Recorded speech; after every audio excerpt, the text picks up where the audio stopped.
नि सा गा पनि पनि धा पा पद पद गा नि ध सा नि सा गा पनि पनि धा पा पद पद गा नि ध सा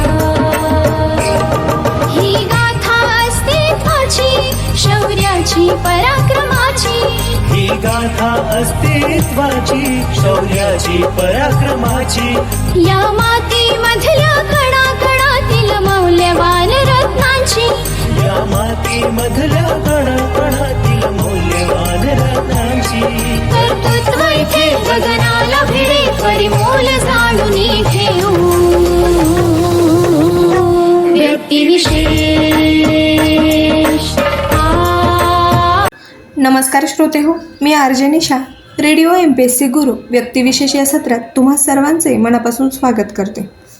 मित्रांनो, आपण व्यक्तिविशेष हे सत्र नेहमी ऐकत असतो. त्यामध्ये आपण सामाजिक, कला, विज्ञान, क्रीडा अशा सर्व प्रकारच्या क्षेत्रांमध्ये ज्या व्यक्तींनी उल्लेखनीय कामगिरी बजावली आहे व त्यांच्या कामगिरीचा सर्वत्र ठसा उमटवला आहे अशा सर्व थोर आणि महान व्यक्तींची जीवनगाथा आपण व्यक्तिविशेष या सत्रामार्फत जाणून घेत असतो. चला तर मग आज आपण जाणून घेऊया अशाच एका थोर आणि महान व्यक्तीची जीवनगाथा, ज्यांचे नाव आहे मेघश्याम पुंडलिक रेगे.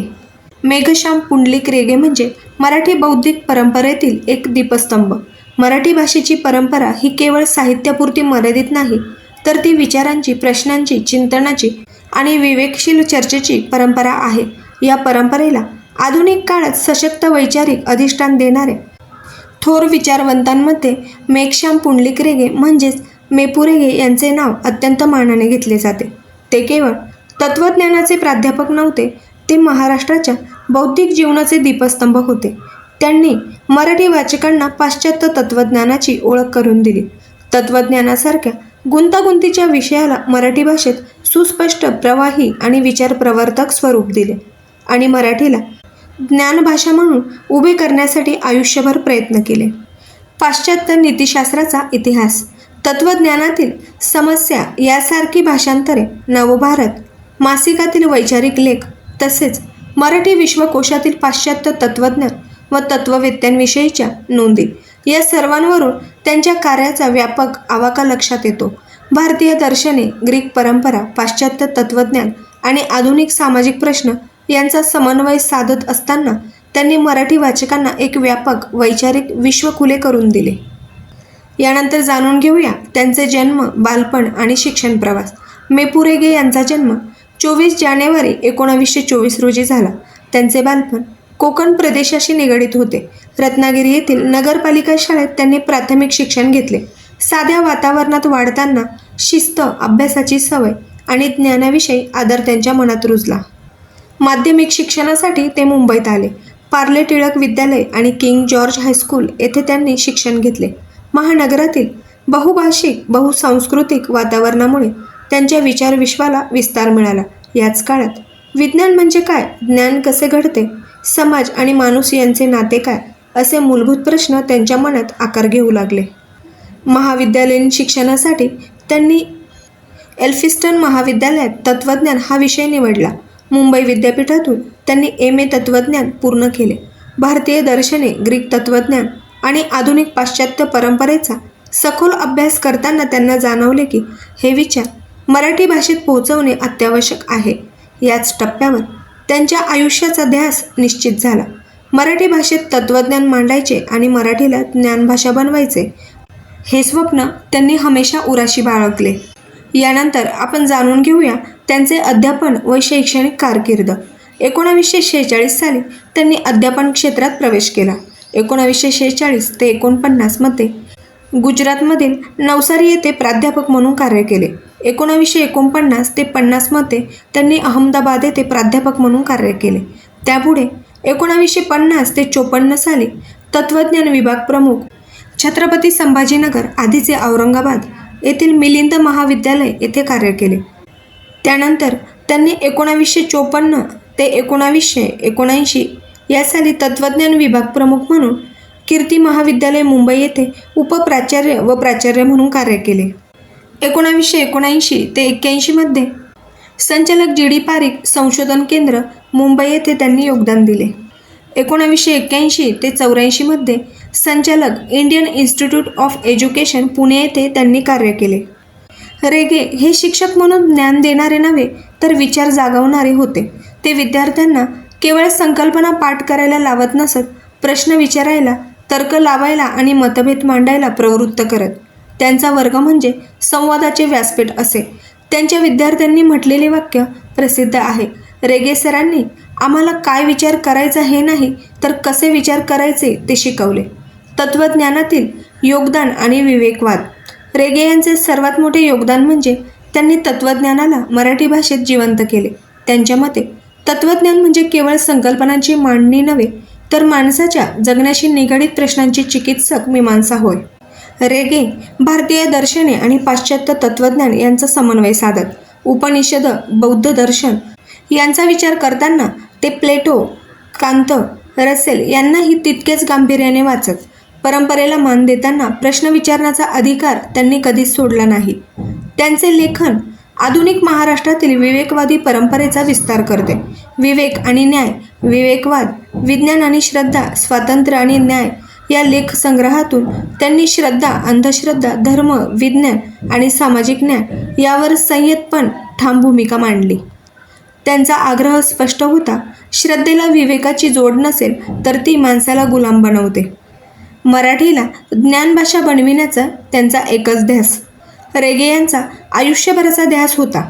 मराठी ही केवळ साहित्याची नव्हे तर ज्ञानाची भाषा व्हावी. विज्ञान, तत्त्वज्ञान, समाजशास्त्र यासारख्या विषयांचे दर्जेदार लेखन मराठीतून झाले नाही तर मराठी बौद्धिकदृष्ट्या दुय्यम ठरेल अशी त्यांची भूमिका होती. त्यांनी अवघड संकल्पनांसाठी मराठीत योग्य शब्द शोधले, नवे शब्द घडवले आणि शब्दसंपदा समृद्ध केली. त्यांच्या भाषांतरित ग्रंथांमुळे मराठी विद्यार्थ्यांना थेट जागतिक तत्त्वज्ञानाशी जोडले गेले. यानंतर जाणून घेऊया त्यांचे संपादकीय व संस्थात्मक कार्य. मेपू रेगे यांचे कार्य केवळ अध्यापन आणि ग्रंथलेखनापुरते मर्यादित नव्हते. त्यांनी मराठी बौद्धिक जीवनाला संस्थात्मक पातळीवर दिशा देण्याचे महत्त्वपूर्ण काम केले. न्यू क्वेस्ट 1981 ते 2000. रेगे हे न्यू क्वेस्ट या इंग्रजी वैचारिक नियतकालिकाचे संपादक होते. विज्ञान, तत्त्वज्ञान, समाजशास्त्र आणि आधुनिक विचार प्रवाह यावर केंद्रित असलेल्या या मासिकाने विवेकवाद, वैज्ञानिक दृष्टिकोन आणि अंधश्रद्धा निर्मूलन यांना व्यासपीठ दिले. येथेही त्यांचा दृष्टिकोन समन्वयी आणि चिकित्सकच होता. विज्ञानाचा पुरस्कार करताना त्यांनी माणुसकी आणि नैतिकतेचे भान सोडले नाही आणि धर्म वा परंपरेवर चर्चा करताना विवेकाची चौकट कायम ठेवली. नवभारत मासिक 1984 ते 1998. मराठी वाचकांसाठी विवेकवाद, धर्म आणि समाज, नैतिकता, सामाजिक न्याय, आधुनिकतेची आव्हाने अशा विषयांवर रेगे यांनी येथे सखोल लेखन केले. नवभारतच्या माध्यमातून त्यांनी मराठी वाचकांना केवळ माहिती दिली नाही तर विचार करण्याची सवय लावली. मराठी विश्वकोश मंडळ व धर्मकोश. मराठी विश्वकोश मंडळ अध्यक्ष 1984 ते 2000. तर्कतीर्थ लक्ष्मण शास्त्री जोशी यांच्यानंतर मराठी विश्वकोश मंडळाचे अध्यक्षपद रेगे यांच्याकडे आले. विश्वकोश म्हणजे एखाद्या भाषेची बौद्धिक क्षमता दर्शवणारा आरसा असतो. रेगे यांनी विश्वकोशातील नोंदी केवळ माहितीपर न राहता चिकित्सक आणि संदर्भयुक्त असाव्यात यावर अधिक भर दिला. विशेषतः पाश्चात्य तत्त्वज्ञान, संकल्पना आणि विचारवंतांविषयीच्या नोंदी त्यांनी स्वतः लिहिल्या किंवा मार्गदर्शनाखाली तयार करून ठेवल्या. त्यांचा ठाम आग्रह होता, मराठी वाचकाला दुसऱ्या भाषेकडे पाहावे लागू नये इतके समृद्ध संदर्भ मराठीत उपलब्ध झाले पाहिजे. धर्मकोश वाई 1984 ते 2000. वाई येथील धर्मकोश प्रकल्पात त्यांनी अध्यक्ष व उपाध्यक्ष म्हणून काम केले. धर्म, परंपरा आणि आचारविचार यांचा शास्त्रीय व ऐतिहासिक अभ्यास येथे करण्यात आला. श्रद्धेला विवेकाची जोड देणारी दृष्टी त्यांनी या प्रकल्पात रुजवली. धर्माचा अभ्यास भावनिक नव्हे तर बौद्धिक पातळीवर व्हावा ही त्यांची भूमिका होती. 1996 साली मुंबई महानगर साहित्य संमेलनाचे ते अध्यक्षीय भाषण. मार्च 1996 मध्ये मुंबई महानगर साहित्य संमेलनाचे अध्यक्ष म्हणून रेगे यांनी दिलेले भाषण. मराठी भाषा, स्थिती आणि भवितव्य हे त्यांच्या वैचारिक कारकिर्दीतील शिखर मानले जाते. याच भाषणात त्यांनी थेट प्रश्न विचारला, मराठी ज्ञानभाषा का होऊ शकत नाही, आणि त्याचे उत्तरही दिले. कारण आपणच तिला तशी घडवण्याचे प्रयत्न पुरेशा गांभीर्याने केले नाहीत. ते म्हणाले की विज्ञान, तंत्रज्ञान, तत्त्वज्ञान, समाजशास्त्र यासारख्या क्षेत्रांमध्ये मराठीत दर्जेदार लेखन कमी आहे. उच्च शिक्षणात मराठीचा वापर मर्यादित आहे. स्वतः मराठी माणसालाच इंग्रजीकडे उच्च दर्जाची भाषा म्हणून पाहण्याची सवय लागली. हे भाषण भावनिक नव्हे तर विवेकपूर्ण आव्हान होते. मराठीचे भवितव्य सुरक्षित ठेवायचे असेल तर नव्या संकल्पनांसाठी नवे शब्द घडवावे लागतील, अभ्यासपूर्ण लेखन वाढवावे लागेल आणि सर्वात महत्त्वाचे म्हणजे मराठीवर बौद्धिक विश्वास ठेवावा लागेल. यानंतर जाणून घेऊया त्यांची ग्रंथसंपदा. मौलिक ग्रंथ, हिंदू धार्मिक परंपरा आणि सामाजिक परिवर्तन 1994, इहवाद आणि सर्वधर्म समभाव 1996, मर्मभेद, विवेक आणि न्याय, आधुनिक महाराष्ट्रातील प्रबोधन पर्व, विवेकवाद आणि विज्ञान आणि श्रद्धा, स्वातंत्र्य आणि न्याय या लेखनातून रेगे हे तटस्थ निरीक्षक नव्हे तर सामाजिक जबाबदारी स्वीकारणारे विचारवंत असल्याचे स्पष्ट होते. भाषांतरित ग्रंथ, तत्त्वज्ञानातील समस्या, बर्टॉन रसेल 1976, पाश्चात्य नीतिशास्त्राचा इतिहास, मॅकेन्झी 1974 या ग्रंथांनी मराठीतील तत्त्वज्ञान शिक्षणाचा चेहरामोहरा बदलून टाकला आणि मराठी वाचकांना थेट जागतिक विचार परंपरेशी जोडले गेले. मित्रांनो, यानंतर जाणून घेऊया रेगे यांना मिळालेले सन्मान पुरस्कार. 1995 साली महाराष्ट्र फाउंडेशनचा पहिला वैचारिक साहित्य पुरस्कार, 1996 साली कोकण साहित्य भूषण गौरवचिन्ह, वैचारिक वारसा आणि निष्कर्ष. 28 डिसेंबर 2000 रोजी मेघश्याम पुंडलिक रेगे यांचे निधन झाले. परंतु त्यांच्या जाण्याने विचारांची ज्योत विझली नाही. त्यांनी उभे केलेले प्रश्न आजही तितकेच जिवंत आहेत. विवेक आणि श्रद्धा, धर्म आणि सामाजिक परिवर्तन, भाषेचे बौद्धिक भवितव्य हेच शिक्षणाचे खरे उद्दिष्ट.